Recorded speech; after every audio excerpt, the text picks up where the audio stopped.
Nobody likes to waste time, which is why I'm doing this tutorial. I think it'll save a lot of people a lot of hours and a lot of headaches. One of the pitfalls I ran into, I had a RBD simulation that was working at the same time as a flip fluid simulation. The minute I executed the solver with both simulations running at the same time, often my software would freeze. I would end up sitting 4 or 5 hours, maybe 6 hours, restarting these simulations and then it crashing and trying different things and it crashing. And most of my time wasn't spent learning, it was spent troubleshooting, which is why I think this is an incredibly important lesson for people starting out in Houdini.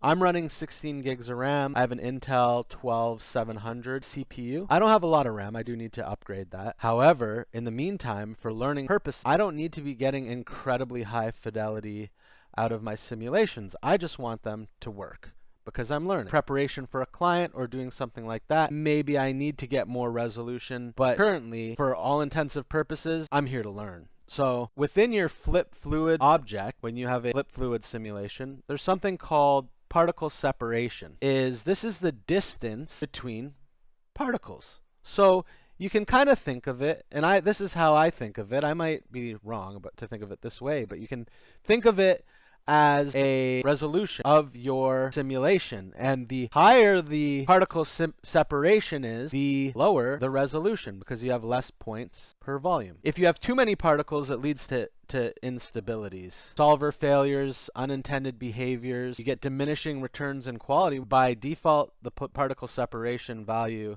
is incredibly low.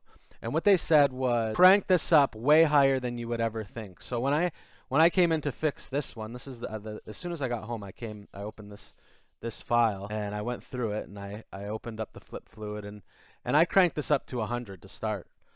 And something that was taking hours, it almost would do the calculation instantly. And then what I just did was I halved it, I knocked it down, down, down, down, until I got something that looked relatively decent. Now I'm running 16 gigs of RAM, but I'm able to do an RBD simulation and a flip fluid simulation at the same time. So I spent so many hours staring at the screen like it was 1998 and I was installing Comanche on my 486 with 12 floppy disks just sitting there waiting to try this new game. Long story short, guys, crank up that particle separation, especially for learning purposes, and then slowly dial it back when you want to tweak and get more detail in your simulations and make them even more realistic. It's that simple.